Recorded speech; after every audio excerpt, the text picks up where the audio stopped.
अरे भाई लोग ঢোল বাজাও উৎসব की तैयारी करो। লেন্স কার্টের আইপিও চলে এসছে। এটা আমি বলছি না, কাল থেকে ইউটিউবে এই ট্রেন্ডিংটাই চলবে। ইউটিউব খুললেই lens cut lens cut lens cut. আর কিছু ধরনের মানুষ কোনো কিছু না বুঝে, ভ্যালুয়েশন না দেখে, ফান্ডামেন্টাল অ্যানালিসিস না করে চোখ কান বন্ধ করে কি করবে, এই আইপিওতে গিয়ে ইনভেস্ট করে দেবে। আর তারপর কি হবে বলো তো? হ্যাঁ, সেটাই হবে।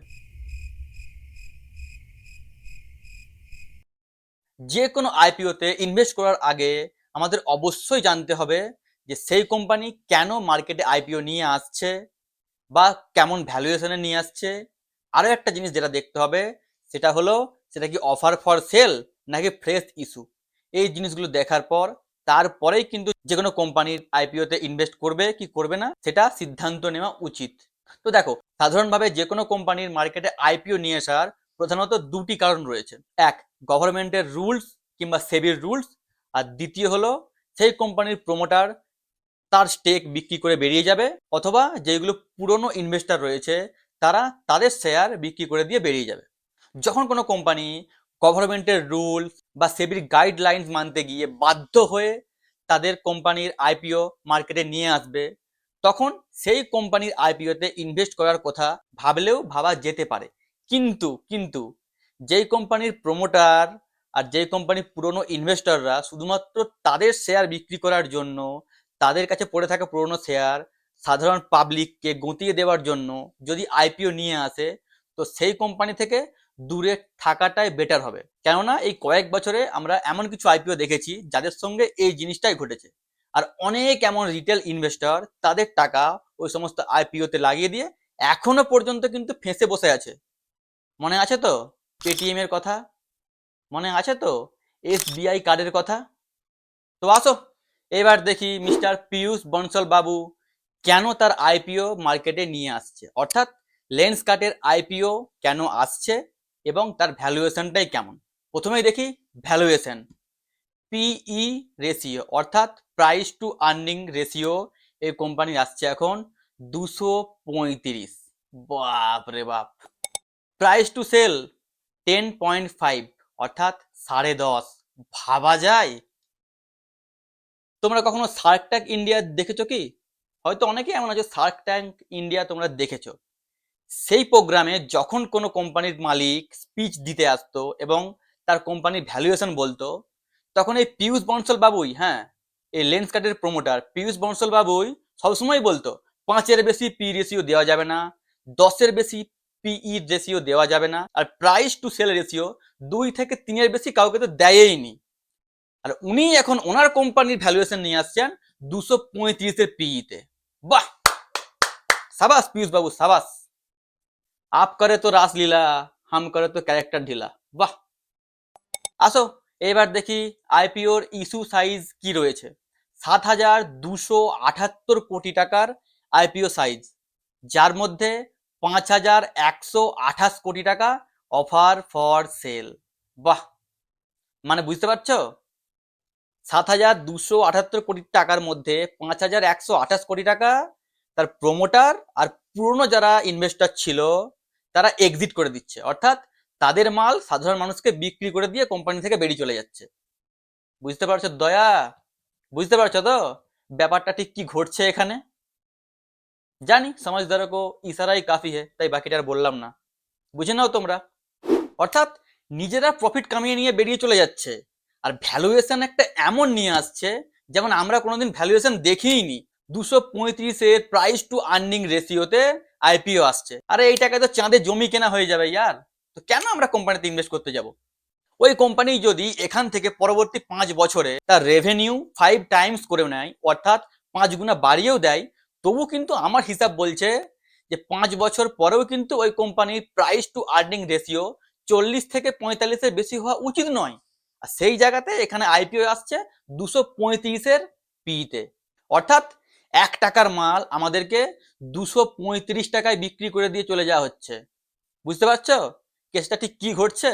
ঠিক কয়েকদিন আগে যেমন চাঁদির দামে হয়েছিল বা রূপোর দামে হয়েছিল, 1,90,000, 1,92,000, 1,95,000 পর্যন্ত চলে গিয়েছিল চাঁদির দাম। সাধারণ মানুষ সবাই মিলে কিনে নিয়েছে, ওর চাঁদি চাঁদি চাঁদি।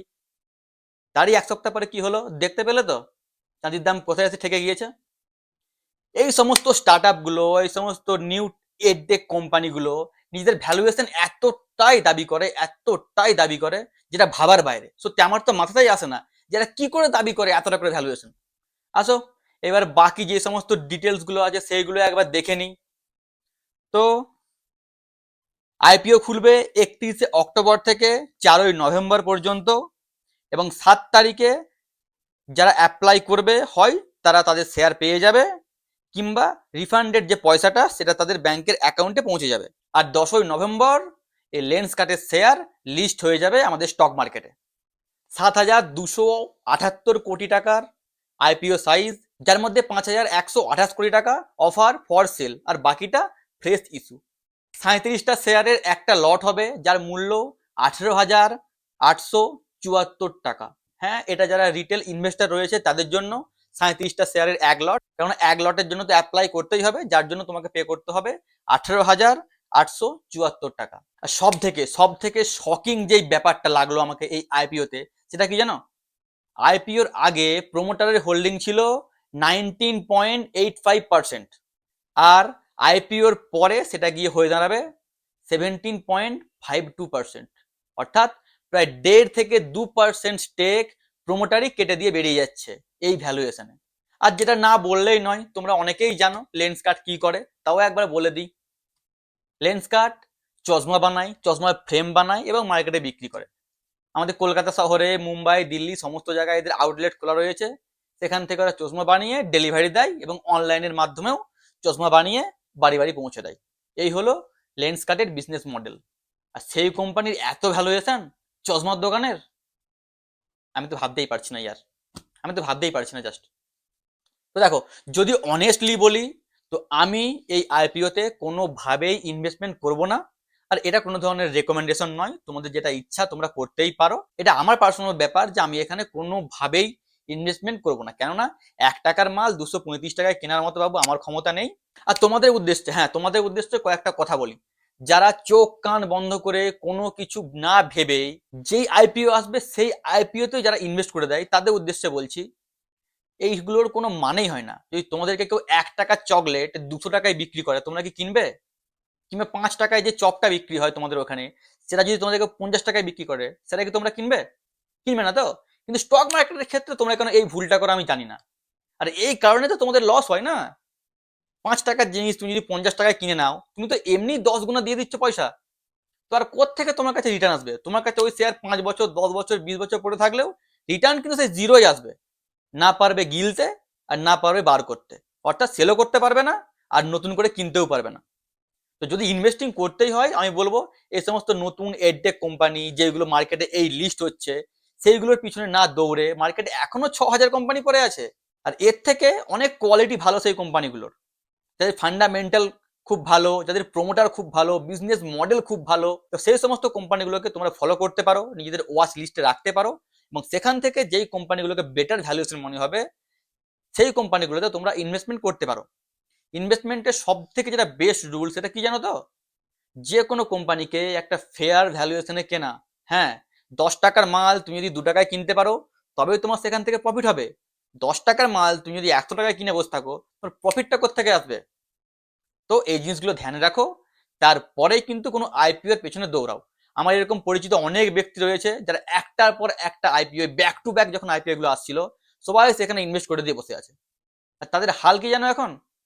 তারা না পারছে বিক্রি করতে, না পারছে অন্য কিছু করতে, চুপচাপ ফেলে রেখে দিয়েছে। সেখান থেকে না আসছে রিটার্ন, না আসছে কিছু, পুরো টাকাটাই তাদের ব্লক হয়ে গিয়েছে।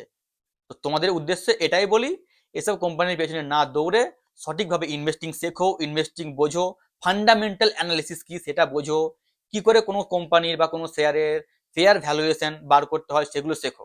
আর যদি তোমরা এগুলো শিখতেই চাও, আমার চ্যানেলটি সাবস্ক্রাইব করে রাখতেই পারো, কেননা আমি খুব সহজ সরলভাবে স্টক মার্কেটের বেসিক জিনিসগুলো তোমাদের সঙ্গে শেয়ার করি।